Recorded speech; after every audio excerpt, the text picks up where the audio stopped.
Good Friday afternoon to you, 4 o'clock time for Sports4CLE. Thanks for joining us. The Browns putting the finishing touches on practice out in Berea, getting ready for the Steelers at 1 o'clock Sunday at Cleveland Browns Stadium. Juan Thornhill will not be able to go. He was ruled out today with that calf injury. Marquise Goodwin also ruled out with concussion, still in the protocol. DeJuan Jones, right tackle, Michael Dunn did get in limited practices. They are listed as questionable. Kevin Stefanski also said Jaron Christian would start again at left tackle, but not sure if either Dunn or Jones will be able to play Sunday. Both teams, the Steelers and Browns, 6-3. Obviously, an important game for the AFC North. But we had a good week of practice, and you have to when you're playing the Steelers. We're very excited about the opportunity. 6-3 Steelers, 6-3 Browns, at our place down there on the lake. Going to be a beautiful day, I'm told. So we're excited to play in front of our fans. We're excited to have that atmosphere. The energy that they bring has been unbelievable, and they got to do it again. It's an all hands on deck week, and that includes the fans. So somebody set the air horn off in the Muni lot at about 12:35. Okay, and get everybody's butt in that stadium because we're going to need them early. We want to start fast. But excited about this opportunity. We know what the AFC North type of games entail, and we're excited about it. With that, let's welcome in Brad Ward from the Orange and Brown Report, the All Eyes on Cleveland podcast. And Brad, this is you go through everything you went through to play in games like this. It isn't going to be pretty, but it is a team the Browns can beat and should beat at home.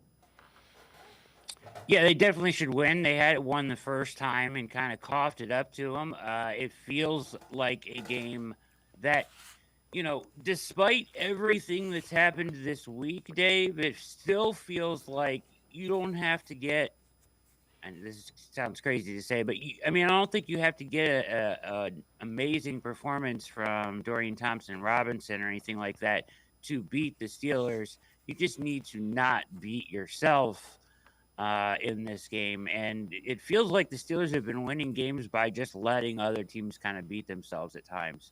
I give them a little more credit than that with their defense, and their takeaways and stuff. But they're in a situation here, despite everything that's happened this week, where they can be right there in the AFC North with everything that's happening last night injury-wise. It's just kind of it's the Wild West right now, and the Browns are right there at the top. So a massive two-game stretch here that could really springboard them in the right direction. But a lot of caveats, right?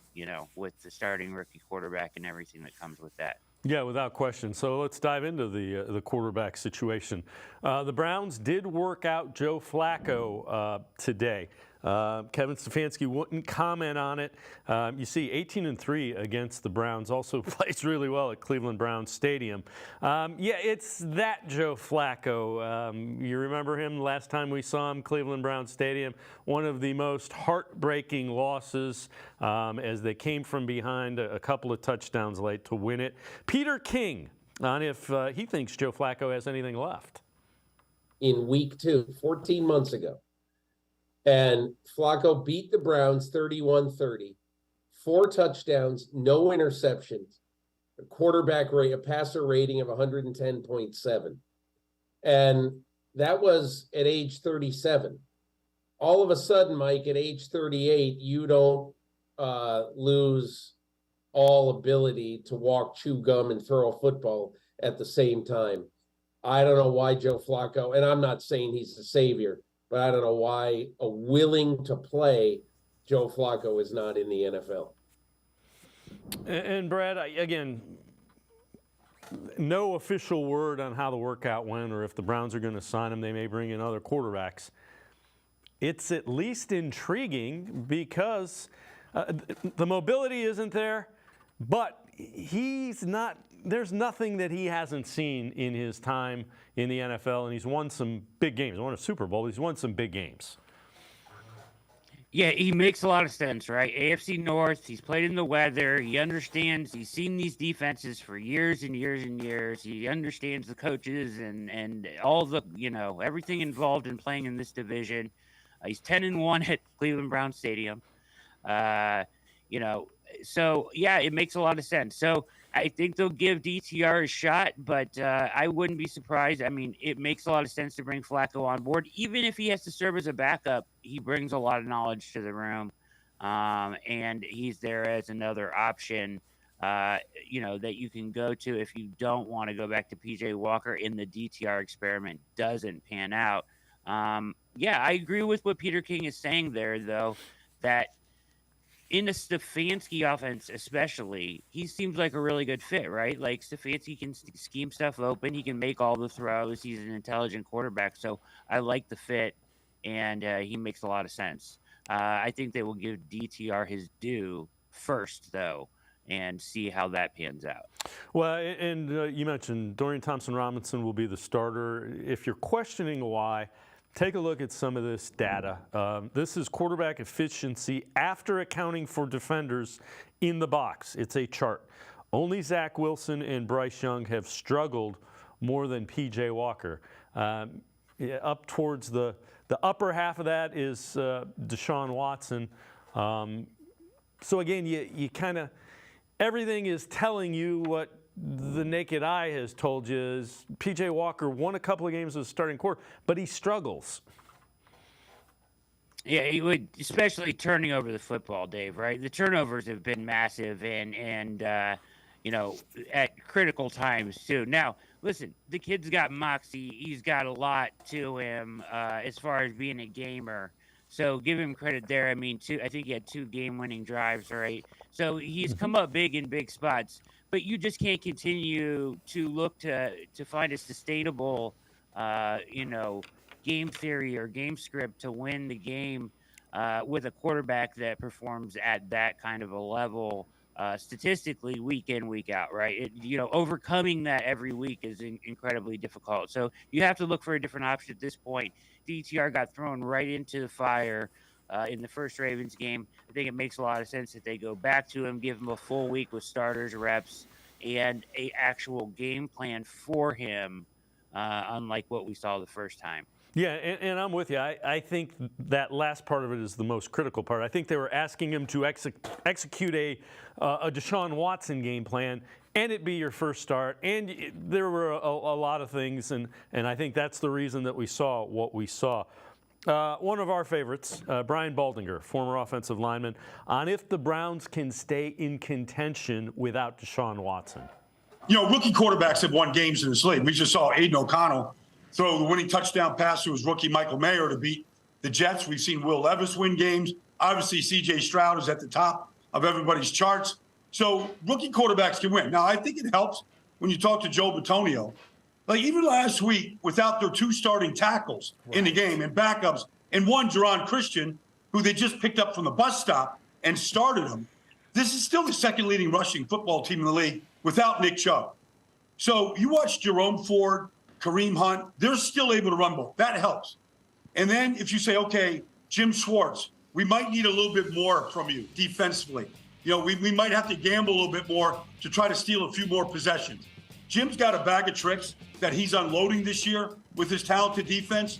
So I think there's a lot of room for optimism in Cleveland. They have won with P.J. Walker. They won last year with a backup quarterback. So I think they are used to playing a new guy.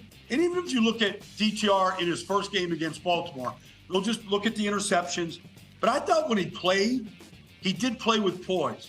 He was just going up against the best defense in football. That will happen on some Sundays. But I do think now that he's the guy, he's getting all the reps, they're turning it over to him. I think there's a lot of leadership around DTR that can help him be successful.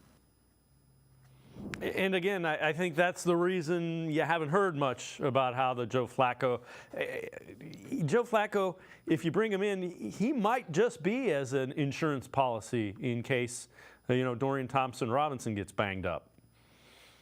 I think that's the ideal scenario, right? You want DTR to work out and prove to be your long-term solution as a backup quarterback, and better yet, be the answer this year. You know who P.J. Walker is. You know who Joe Flacco is. There's an unknown with DTR that leaves some ceiling, right? There's no set ceiling on DTR that we have found out about yet. So playing him gives you the opportunity to kind of reclaim some of the ceiling that you lost with Deshaun Watson if he can figure it out and play well. And I love Baldy; he's fantastic, and I feel exactly the same way about this team. Listen, this team has found a way to win with no matter who's at quarterback. Let's be honest, they haven't gotten great quarterback play all year long, really, with the exception of maybe a game and a half, you can say, right? So if you get decent quarterback play out of DTR and he manages the game well enough not to turn it over a ton, then you're in a really good spot, because this team can find a way to win, and they've done it all season. So I think that this is the answer for now, and ideally it's him for the rest of the year. All right, let's head to the voicemail of Truth and Reason for the first time today. Hi, it's Tony Cross, Toledo, Ohio, longtime Browns fan. All I want to say about our quarterback, DTR, is to Coach Stefanski and Coach AVP, just keep it simple. Just like we did with Baltimore. Just ran it down their throats, threw screen passes, threw the ball to the tight ends, didn't do too much. Just keep it simple. Don't put too much on him. We should win a lot of games because we built to just keep it simple and keep it hard-nosed. Go Browns. Woof, woof. As always, appreciate all the voicemails. Again, I like the idea. Big personnel. I liked him thrown out of the big personnel, too, when you had Harris in there, especially with banged-up offensive line. I think that helps, and it minimizes the amount of reads. Yeah, you make a good point. I kind of said it like this. I think that what Stefanski was doing to ease Watson back from injury may look very similar to what it looks like trying to get a rookie, caught up to the NFL, right? You want to ease them into the game, get them into a rhythm, give them stuff that they can find success with early, and then expound upon that, throughout the game. So, as the caller makes a good point, early, keep it simple, run the ball, screens, find some success, in, guys sitting down in zones, that throws that DTR can identify and make early. We know Stefanski is very good at, elevating quarterback play, right?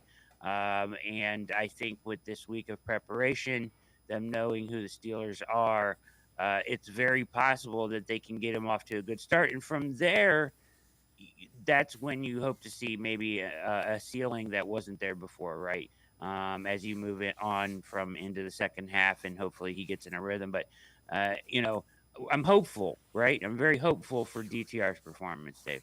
All right, so I know this is from the Ask the Insiders on the Orange and Brown Report, where Brad writes, what should expectations be moving forward? My expectations, so when the news came out, everybody's like, oh, it was extreme gut punch, right? The Watson news. But listen, I like this team so much, Dave, right? I do. The buy-in, the togetherness, the physical nature of this team, the kind of mantra that they have, and moxie, swag, whatever you want to call it. But this team has that kind of it factor, and we haven't seen that from a Browns team in a really long time. I'm a big fan of this group of guys collectively, so my expectations don't change, because I don't think that we saw. Certainly, you were feeling really good after the second half of the Ravens game, right? But I don't think that this should deter them from being in the hunt to win the AFC North. And I'll just put it like that. I think that my expectations are that they should be in the AFC North battle till the very end here. Strength of schedule certainly tilts their way the rest of the way after this one. But I think it is certainly plausible that the Browns, could win the division or be right there, get in the playoffs. And then you just want to make some noise. And what that's about is getting hot at the right time, right? So no matter who's playing quarterback, whether it be Joe Flacco, another guy off the street, or DTR. We've seen it before where teams will get hot at the right time, no matter who the quarterback is. It doesn't have to be a name, right? It doesn't have to be an all-pro, all-superstar on every single commercial guy that wins you a Super Bowl. You just need this defense to play elite like they have, and find a guy that will manage the game appropriately so they can play complementary football. And I think they can win a lot of games and be scary, dangerous team and a tough out in the playoffs, Dave. Brad Ward from the Orange and Brown Report. All Eyes on Cleveland podcast. Now I'm going to step aside, take a quick time out. Sports for CLE. Be right back. Stay with us. An Ohio lottery machine. The holiday scratch-offs are worth hundreds of millions of dollars. Non-winning tickets have a second chance. Is that Miriam Bright? The first ever $1 million holiday game! No.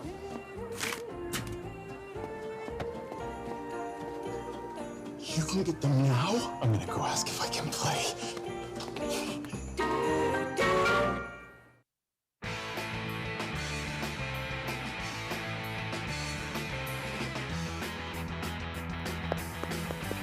We continue talking Browns with Brad Ward from the Orange and Brown Report and the All Eyes on Cleveland podcast. Let's head back to the voicemail of Truth and Reason.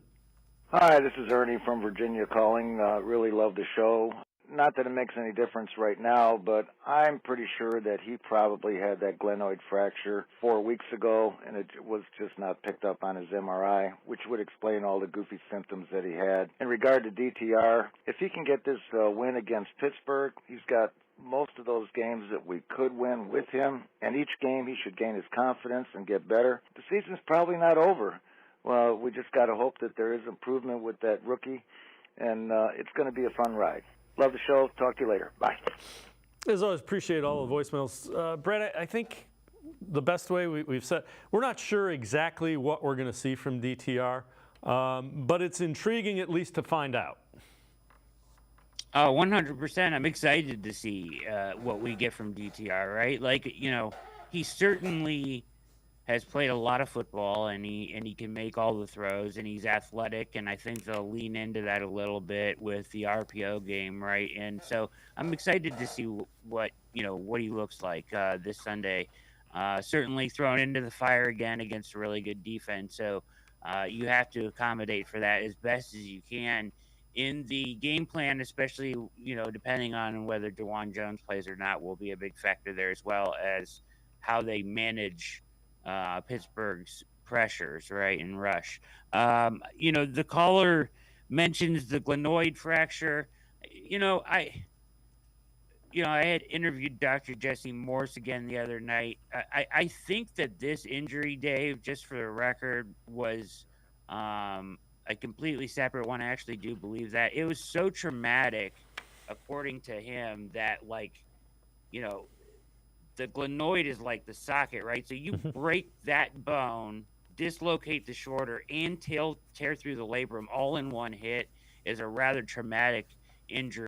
Would have certainly showed up on any scan you did before this. So I think that it is, strange as it is, in the same shoulder and hard to believe, I really do think it is a separate injury. Slide. Yes, run out of bounds. Don't need to take extra hits. Myles Garrett talked about the way the Steelers play him, and he said it's always more physical for him than any other game. Sure, got to get more physical with them. Got to find a way. They're going to throw the kitchen sink at me. Well, they got to throw the fridge back, I guess. So they chip you more, like they run more backs at you, tight ends, everything? Just everything. I mean, sometimes they'll have the tight end, follow me wherever I go, back to wherever I go. I'll slide my way if they're trying to get the tight end of the formation, or if they're trying to get the back of free release. I'll just try to make sure I'm not going one-on-one as much as possible.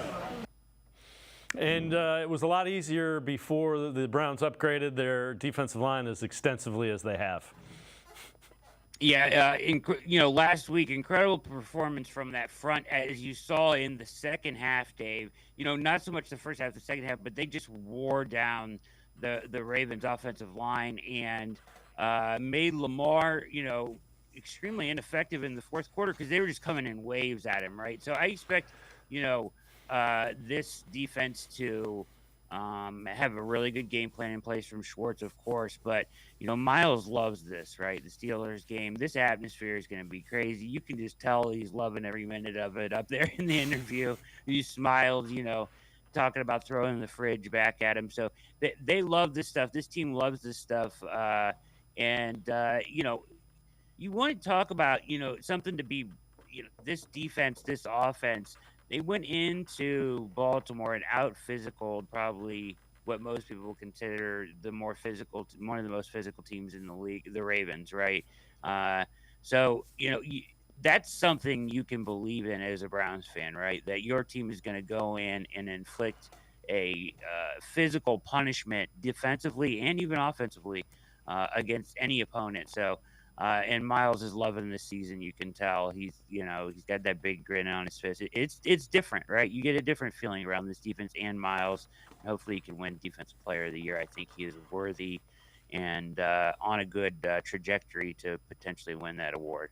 This one's from CBS Sports. It is Week 11 bold predictions. They say the Browns beat the Steelers by multiple scores in Dorian Thompson-Robinson's second career start. They end up beating the Steelers thanks to their outstanding defense. They have the number one total defense in the league, 242.7 yards allowed. That would not surprise me. If the defense shows up and the offense doesn't turn the ball over, this could get away from the Steelers. Yeah, I mean, talent-wise, Dave, the Browns have more on paper. They are the better team. They should win the game, right? Like, that is 100% fact in my opinion. So, I think that fact in my opinion. Statement, but that's where we are, though. I mean, they are the more talented team. They had it won the first time, kind of gave it away. They should win this one, and it won't take a Hall of Fame performance or something amazing from Dorian Thompson-Robinson to win this game. To your point, you just need him to manage the game and not make the big turnover, right? Don't make turnovers that lead directly to points. Like, that has been, not only have they turned over the ball all season and overcome it, Dave, but they've turned it over in situations that have given the other team points or extremely short fields way too much and often, and they've overcome it to this point. That's not something that you can sustain, right? Success and continue to overcome that, especially against the Steelers team in this situation, because they will snowball on you defensively. If they smell blood in the water, they will continue to, pressure DTR and all that stuff. So this game requires him to hand the ball off successfully and make the easy reads, in my opinion. And you should be able to get out of there with a win and gain some confidence. All right, before let's go, some key matchups that the Browns need to take care of or win in order to get the win. Well, Cam Hayward's back, so that changes a lot, right? The first meeting he was not there. He is a huge factor in every meeting. You've got your banged-up offensive line. So how they want to handle the pressure from the Pittsburgh front will be interesting. Chipping, of course, Nick Harris in his new fullback role, which he seems to be loving so much, I think is one way they will counter that, right? They've used him a lot to help protect in heavy personnel situations. There's going to be a lot of heavy, and it would help a lot if DeJuan came back, right? To Jerron Christian with a, excellent performance last week, starting at left tackle, by the way. So gained a little bit of confidence there. I would say on the defensive side of the ball, they got beat on one big play from Pickens. They were in zone. And Denzel kind of opened up thinking he had middle of the field help. It was cheating up, and, Pickett hit Pickens in stride, and then they kind of took a bad angle on him, and he split the middle of the field for that really long touchdown. You can't give up any. You have to make them matriculate the ball down the field because offensively they are not impressive. Although their running game is better now than it was the first time we saw them. I think Jalen Warren is a better runner than Najee Harris, and they're starting to figure that out. It feels like. So you have to stop the run, but more so, I'm worried about I'm not even worried about it. Just don't give up the big play. Make them work it down the field, and they will tend to make mistakes. They're not a potent offense by any stretch of the imagination. Agree with you wholeheartedly. I also think they need to take 3 points when it presents itself, as they have much more this season. This defense is good enough. Get threes, and they'll make them stick. Brad Ward, as always, great stuff. Appreciate the time and the insight. Thanks very much, Brad. Thank you, Dave. You're the best, man. Brad Ward, make sure you check him out. Orange and Brown Report also hosts the All Eyes on Cleveland podcast. Always really good Brown stuff. We're going to step aside, take a quick time out. We continue talking Browns, Steelers. We'll hear from the Steelers side of things. Alan Saunders joins us from Pittsburgh. Sports4CLE. Be right back. Stay with us. Come back to go forward. Back to learning new things. Back to pursuing your dreams. Tri-C has flexible learning options to fit your life. And every year, more than 1,000 local companies provide Tri-C students with real-world learning. The right education can boost your lifetime earning power by hundreds of thousands of dollars. Start now with a college education you can afford. Tri-C, where futures begin.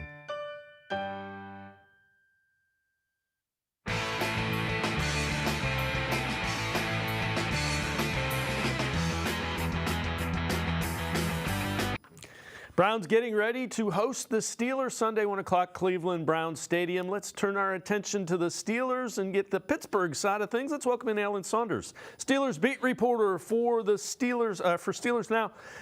Alan, I've seen Minkah Fitzpatrick hasn't played last couple of weeks, has not practiced Wednesday, Thursday, and also Pat Freiermuth has practiced, was on injured list. What's the expectation for Fitzpatrick and Freiermuth for Sunday?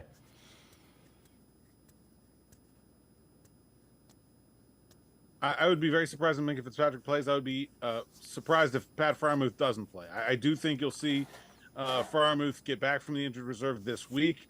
He actually was close earlier this year, had a little bit of a setback, so he hasn't played since week 4. Big absence for the Steelers passing offense in terms of their ability to use the middle of the field. That's really been a glaring weakness in their offense since he went out.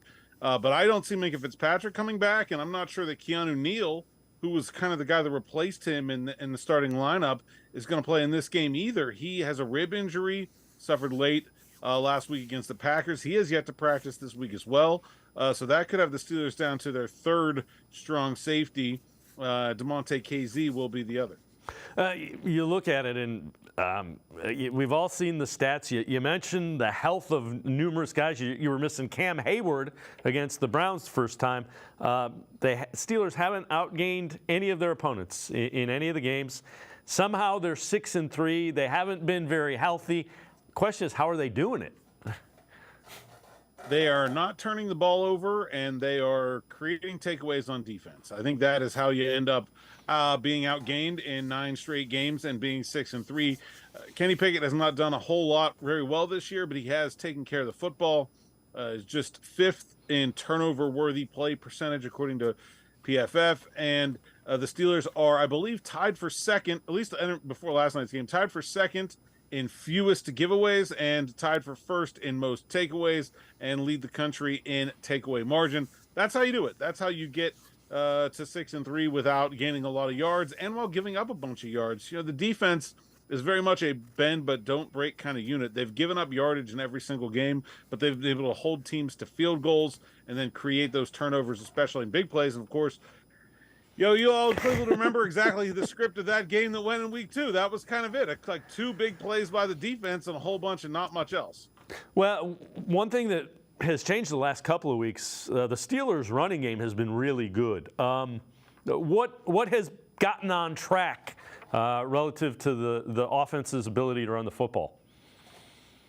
I think it's been a couple things. One is that they've played better. They've played from a lead. They scored on their opening possession of each of those last 2 games. That's something that in the first 7 games, only that Cleveland game when the defense scored early was the offense really playing with a lead for any stretch of time. They've been kind of behind a lot. And so I think that was a part of it. Also, they inserted Broderick Jones, who's a first-round pick out of Georgia, into the lineup at right tackle. I think he's really been a spark for the running game.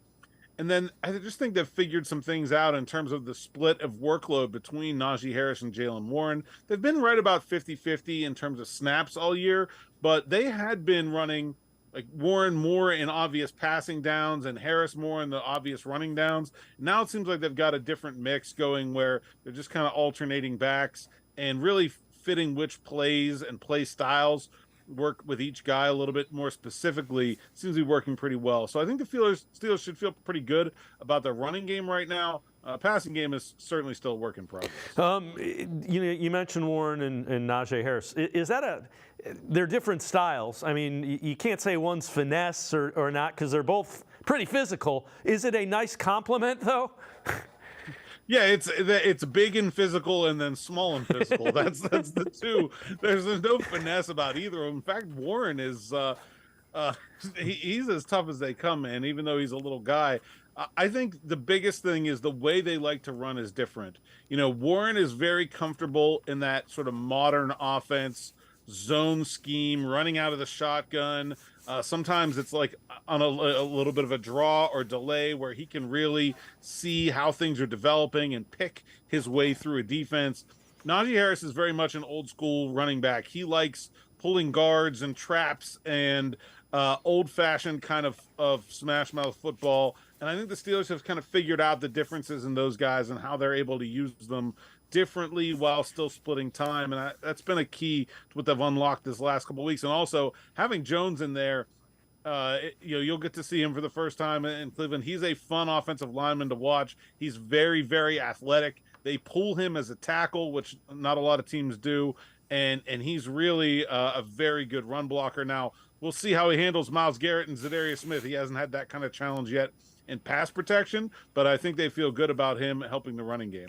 Well, the other thing that you constantly hear is George Pickens, really talented young wide receiver, not happy because the passing game can't get on track.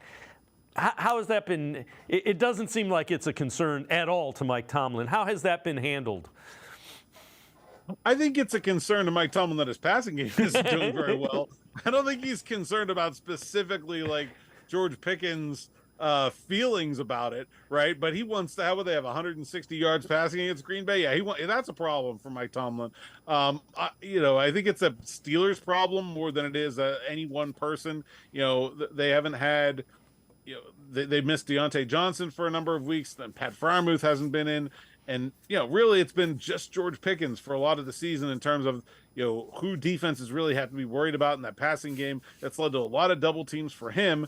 And when you have an offense that's struggling in general, and specifically the passing offense is struggling, it's really easy to not throw to the guy that's double teamed. I think George needs to understand that and probably has been told that he needs to understand that this offense is a work in progress, and he's doing everyone a favor by taking 2 defenders away. Also, that running game is helped by teams feeling the need to keep a safety back because they're worried about George Pickens beating their corner. So, I think it all plays together, but they've got to find a way to get the passing game going in general. And if they do, then Pickens will probably be a part of that.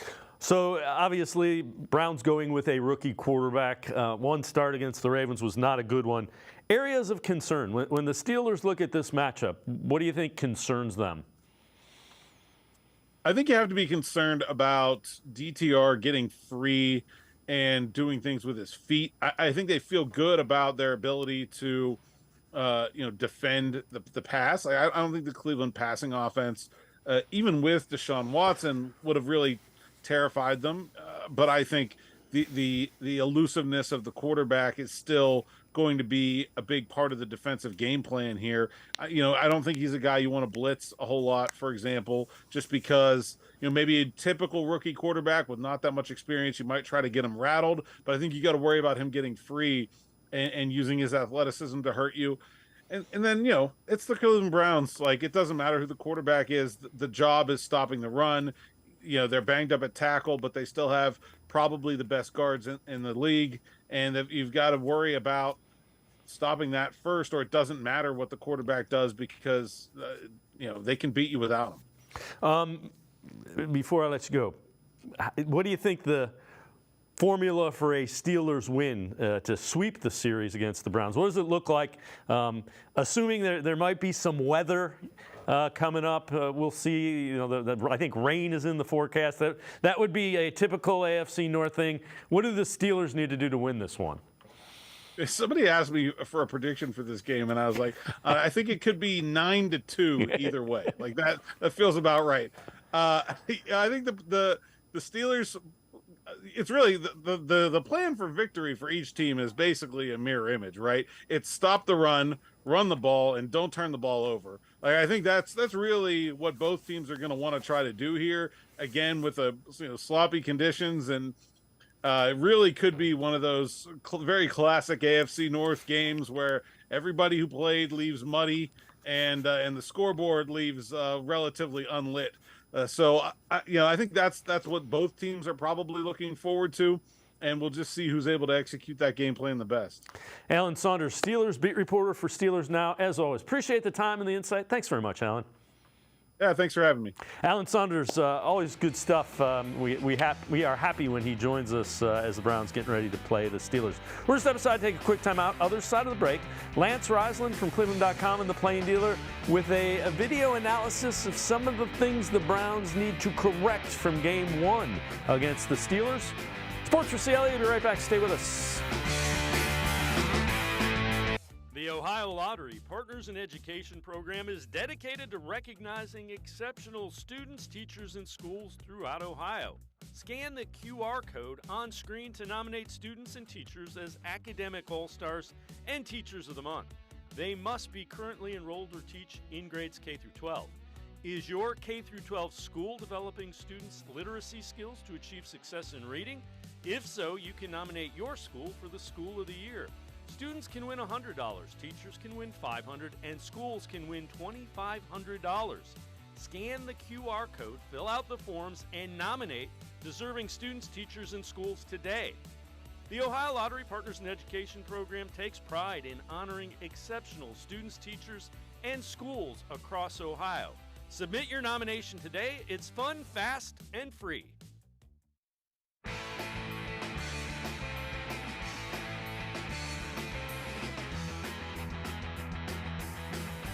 Sports4CLE continues. We continue talking Browns, Steelers, getting ready for that 1 o'clock kickoff Sunday down on the lakefront, Cleveland Browns Stadium. Time to take a video analysis, film breakdown of that first game, what the Browns could have learned against Steelers. Let's welcome in Lance Reisland from the Plain Dealer as well as cleveland.com. So Lance, let's kind of, Browns have said they're going to look at that and learn from it when they played the Steelers. Let's take a look at a couple of things. First of all, big personnel. So take us through this first clip, what you see here, and kind of what you are thinking. Well, I think with Watson being out, first and foremost, I don't think there's a woe is me. These coaches don't think like that, so they're ready to go. They're gonna get their game plan ready. Browns have a bunch of really good players, and football is a team game, and I understand Watson's very important, but I think what you're going to see now is you're going to see them go back to what they did pre-Watson. So I think they're going to go a lot more 13 personnel, a lot more 12 personnel. They're going to get in these sets where they put Harris at the fullback, where they put the Dunn type of guys at tackles, tight ends, and they get really big inside the red zone. And I think they're going to run, regardless of how many people the Steelers put in the box, they're going to challenge them. And this is kind of what you got here in the first game. They got down inside the red zone and they just challenged them. And I think to protect DTR and to make his reads and his game plan simple, I think they're going to get in these big sets and they're going to run the ball. And they're going to say, I don't care what you do. I don't care how many you put in the box. They're going to run the ball and they're going to shorten the game and they're going to protect DTR from having to do too much. And I think the Browns are good enough to do this. And I think this gets back to the identity of what these guys like to do up front. If you look at Teller, Harris, these guys, Harris is going to come through here. He's going to light up the safety. Teller comes around the corner and Poole has a guard and knocks the linebacker back. So you got Harris and Teller. I just think they're going to get back to their identity of being nasty up front and play great defense. And this is how it starts, by getting big inside. Yeah, and the other thing that they've shown is they have the ability to do a lot of things out of that formation. All right, so goal line in this situation. What do you see in this clip, the second one? Oh, another one. This is the basics. So the first one, you got a goal line power. Now you get a goal line G scheme. This is what all of us high school coaches, both of these plays, we all know them. This is everybody front side block down. They're going to pull Teller to the front side now, and again, Harris is at the front. Harris is going to get to Hamilton at the safety. Teller does a great job of kicking out the front side here. They wash everybody down. Bryant and Njoku are going to seal that edge right there on the end. And this is basic football, and it doesn't matter how many people are in there. They leave Queen unblocked because he does a great job, and they're just counting on Hunt to be tough. And they got these 3 backs now, and I think they have a good rotation on what they like to do with Ford and Pierre Strong and obviously Hunt, and they have what their strengths are. And, you get down here in the red zone. Hunt's a big guy. They're, again, not tricky, especially without Watson, and I think they're going to do this a bunch, and I think they're going to do this type of stuff in the middle of the field as well. So you're going to see a lot of this type of power, G scheme, simple football, block down, kick out, and it's been very good for the Browns over the last couple of years, and I think they're going to get back to it. Yeah, and the other thing that they've shown in that big personnel, they have the ability to throw it and throw it effectively. It makes it a little bit easier because the reads aren't as difficult as well. Along those lines, out of that big personnel package, a guy that is a matchup problem is the tight end, David Njoku. Take us through what you see here and how important you think Njoku can be in this game. Well, for me, Njoku is kind of elevating himself into that top 5 kind of conversation at tight end. Specifically, he's always blocked well. He did a great job of blocking before he became this dynamic receiver.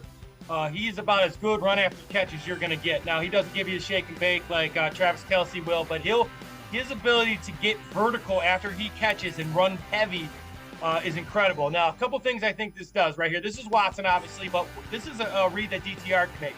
This is simply just a stick route, and what he does here is you get the inside guy that trips to the boundary here, and he's the third guy in. And if you read zone coverage, and Patrick Queen's got to cover him man, and he's a matchup problem for all linebackers.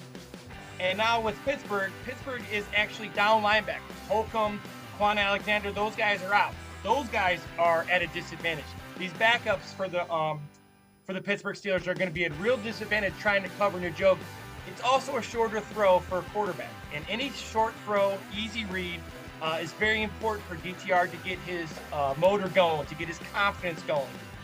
He just has to do the little things. He's a quarterback you can win with. He's not a quarterback you win because of, and I've said that a bunch, but they can win with DTR. They can win with Walker. They've proven it, and these are the type of throws to Njoku. Just get this guy the ball in space. He's a load. He's running people over. He has become dynamic when he gets the ball in space, and I think he's going to be huge for DTR this week. Yeah, he's making this defensive back here look like a blocking sled. He's just moving him backwards, puts him on roller skates. All right, let's flip sides of the ball. You look at the Ravens offense, Browns defense, and what's the mindset? What do you think the Browns' mindset is? Well, the mindset now it's not everybody. The Browns have to win now. So the Browns have to win on defense. So the games are going to be ugly. There are no such things as ugly wins. So what I mean ugly is that they're not going to be a dynamic offense. They have to punt the ball. If they get a 3rd and long situation, run the ball and punt it. If they're backed up, just get to the 5 or 10 yard line and punt it. It doesn't mean be conservative. It means not putting DTR or Walker in bad situations, not setting them up for failure. And this defense now not only has to create great field position, but they have to create turnovers, and they possibly got to score. And I think this defense, it kind of reminds me, and obviously that defense was great, the Ravens defense in their Super Bowl year, where the offense was okay. They ran the ball very well. They were very physical up front. This is kind of how the Browns are going to have to win this year now. The season's not over. No one feels bad for them. This defense is going to carry the load, and they're going to make it happen. And I really think that they're going to take even a bigger step now that Watson's out. And I think they're going to carry the load, and I think they're going to be dynamic more than they have already been, and that's going to be scary. So let's take a look at this first clip. And again, the Steelers like to run the football. What do you foresee them doing to counteract that? So the reason this clip is here is because you look at it. There's 8 in the box. So Steelers are going to go. They do similar to what very similar offensively to the Browns now. little limited. Pickett's limited at quarterback. You got to make him throw the ball. So you're going to see on these early downs, they're going to load the box. This is 8 in the box, and this is what the Browns are. These guys are getting in gaps. You got Shelby Harris. You got Zadarius Smith. They are just flying forward. These linebackers, Taki. Everybody is moving forward at the snap of the ball. This puts them in a 2nd and long. This is where the Browns have a distinct advantage, especially Dan Moore, their left tackle, to make them throw the ball. So this look right here, this is what you're going to see from the Browns on 1st down. They're going to play with their hair on fire. They're going to put 8 in the box, and they're going to demand and make the Steelers throw the football. And take a look as we go to this second clip. Again, similar. What do you see in this second clip? Well, now, so here's what you got to do. Here's what they want to do, right? So they want to get in these. They want to get in these power sets. So they go a bunch set here, but really it's just a power run, trying to get people out of the box. And the reason that this formation is good for them is because it kind of looks like a pass set, but it's not. It's a power run set. The Browns won't fall for this. So they got bunched up front. Browns are going to go man on that bunch, and they're going to load the box. And if you don't load the box, this is what can happen against the Steelers. And I'm a big Jaylen Warren fan. I think Jaylen Warren is more of a threat than Najee Harris at this point. He is really good out of the backfield. He's really good catching the ball. Him and Connor really good. Hayward really good at those check downs. But this is what the Steelers want to do. They want to get you in a phone booth and milk the clock. It's going to be a very boring game, very ugly game. And I think the Browns defense is better and they win because of it. All right, so this next one along those lines, you mentioned things that the Steelers want to do. What do you see in this third clip? Well, there's 2 things. One is that Pickett is not very good at vertically throwing the football. Or let me rephrase that. He does make some good throws. He's a football player. So he makes football plays when necessary. But he's not real consistent downfield. So what he wants to do is that he wants to get these zone looks. Now, he's a very good at processing information. So he's very good at saying, this is a zone, this is where my check down is located. So many times with, Hayward here, Connor Hayward, I said with Najee Harris, with Jaylen Warren, he's very good at getting these guys the ball on checkdowns. It makes the throws very short, very easy, and then he lets these guys do the work. The Browns have to take that away, and they will because they're in man coverage. And now, so they got to stop the run, and then the next thing they got to do here is they got to stop these short throws. They got to stop the checkdowns, the arrows, option routes, the crossing routes. They got to force Pickett to throw the ball downfield.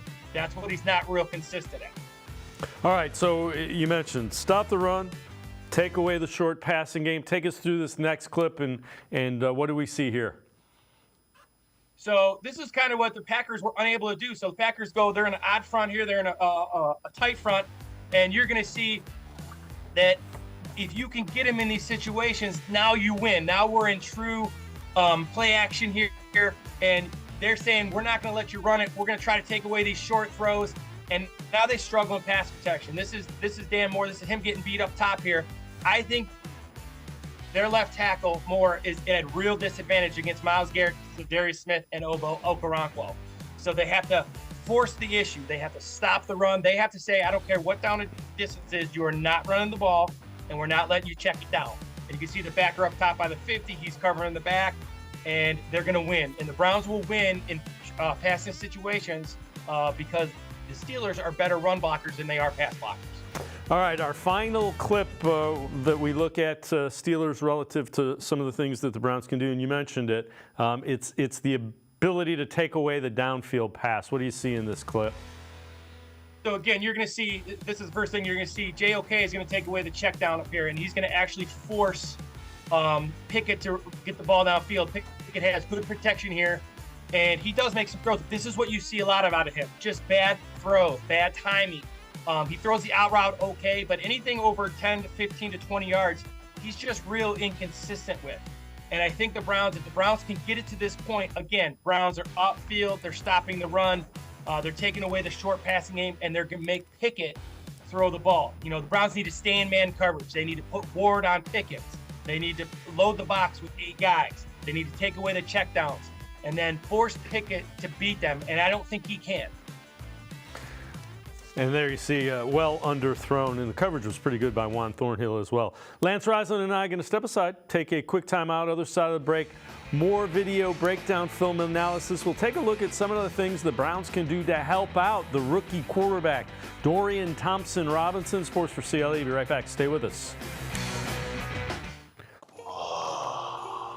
An Ohio lottery machine. The holiday scratch-offs are worth hundreds of millions of dollars. Non-winning tickets have a second chance. Is that Marion Bright? The first ever $1 million holiday game! No.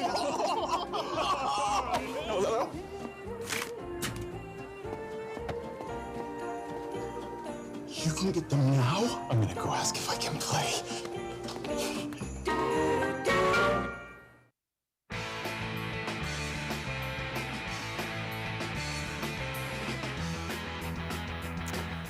We continue talking Browns with Lance Reisland from the Plain Dealer as well as cleveland.com. Let's take a film analysis video breakdown. Dorian Thompson-Robinson.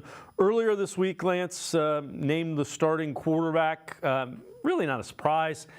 Game plan will be tailored around him. That was not the case against the Ravens. They were hoping that Deshaun Watson would be able to go. Of course, we know wasn't able to do it against the Ravens, and Dorian Thompson-Robinson didn't look great, obviously. But take us through some of the things that the Browns can do to help him out. So take us through this first clip. Again, ways that the Browns can help the rookie quarterback out. We're going to see here, this is back in the preseason. They get a safety here. This is Mohamed Diabate, who is going to be a really good player. They got 8 in the box. Again, talked about it earlier. Stopping the run, making the other team pass. The Browns, even with Watson, the Browns' primary strength is Jim Schwartz's smothering defense. Now DTR has to protect the football. They got to end every drive with a punt, extra point, or field goal. They need to make sure that they're not putting this defense in bad situations. Constantly has to tell himself, protect the football. He has to believe what he sees. You said that the first thing that is going to help him is nothing that the Browns will do. He's just going to get all the reps. So he knew from yesterday that he was from the start when Watson found out that he was a starter. So all the 1 reps are going to him. All the work with the receivers, all the work with the backs, blitz pickup, red zone, etc. Now he knows. He knows he's the guy, and he's prepared that way. So I think that obviously things will be modified, but the big thing for him is that he has to remember, if I don't put my defense in a bad situation, we can win the game. It might be late, and it might be a field goal, but you have a good field goal kicker, an excellent punter, and an excellent defense. That has to be the forefront for everything he does on every snap. And again, you see the defense actually scoring there with the safety. All right, so this second clip, take us through what you like here, what you see in this one. So here he is. So he's really good when he gets to throw on time. Now, early, everybody was really excited against the Eagles in preseason. Now, a couple things that got me excited was, first of all, I thought he played with a lot of moxie and a lot of savvy, right? But in the preseason, you're not getting any coverage. You're not getting any blitzes. You're not getting anything. So he didn't see a lot of that. So what he's got to do is just stay on time. So this is an example of what he needs to do. He needs to believe what he sees and be on time. So this is just a simple curl route by Tillman. He hits his back foot, puts his foot in the ground, and throws the ball because he's got like this read cover 4 and he knows where the hole is. This is not a tricky coverage. Obviously, they're not running tricky coverages, but it still shows you that he's reading coverage, and when he throws on time, he's really accurate.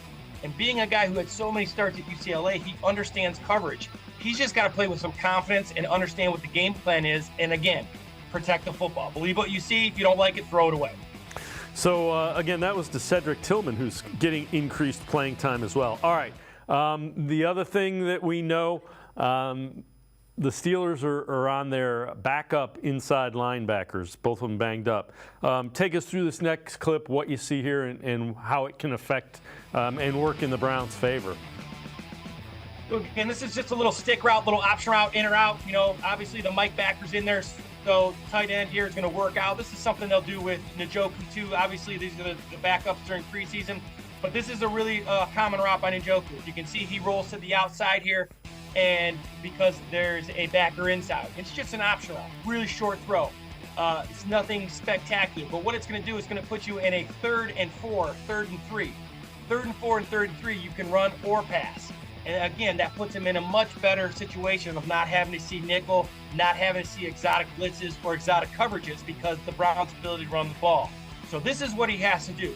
It's not flashy, it's not fantastic. It's just a simple option route. Now, the thing about Njoku, if you get the ball to him in space, there's a chance he'll break this tackle and get your first down. He's got to always remember that when he gets the ball to Njoku. All right.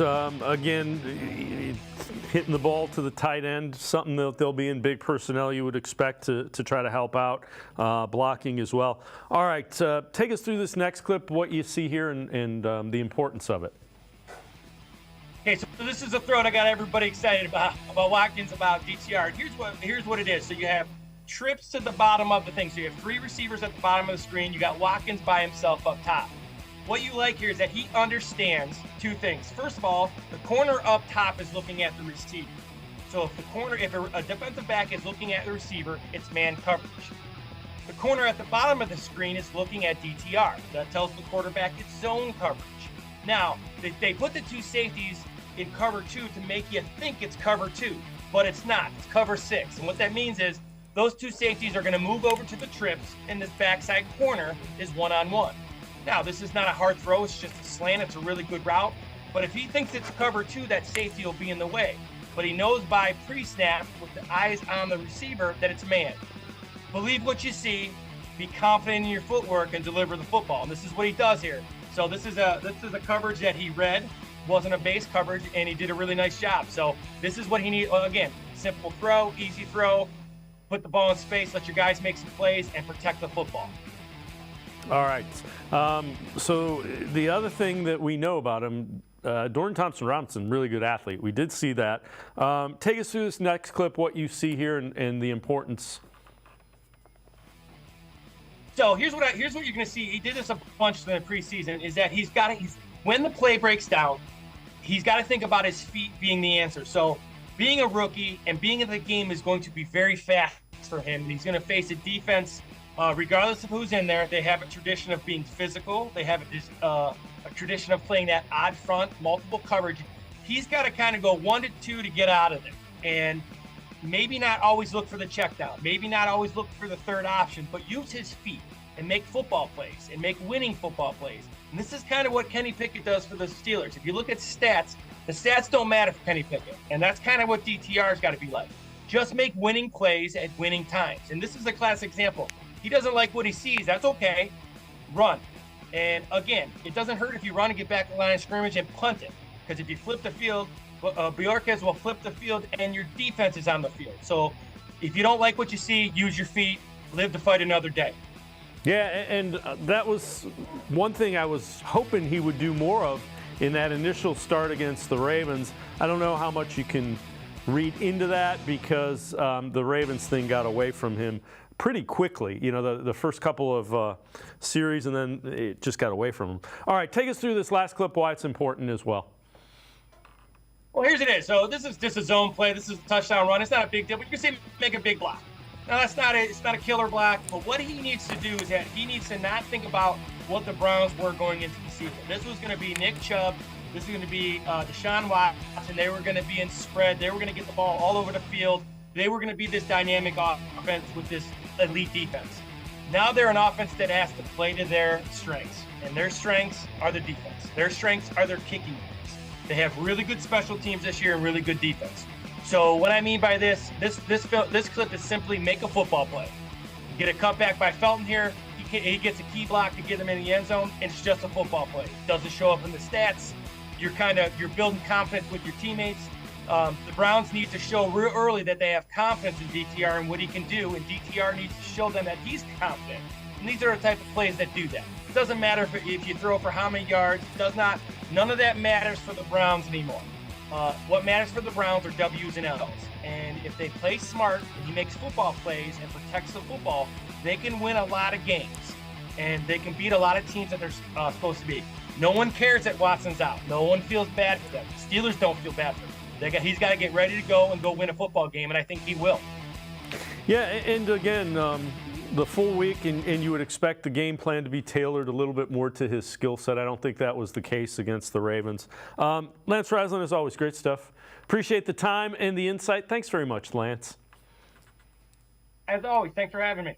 Lance Reisland, make sure you check him out. Always really good film breakdown, video analysis. That one on Dorian Thompson-Robinson, who will get to start at the Steelers. It's going to do it for this edition of Sports for CLE. We will see you back here Monday at 4 o'clock. We'll talk all about the Browns and Steelers game. Have a great weekend. See you Monday at 4 on Sports for CLE.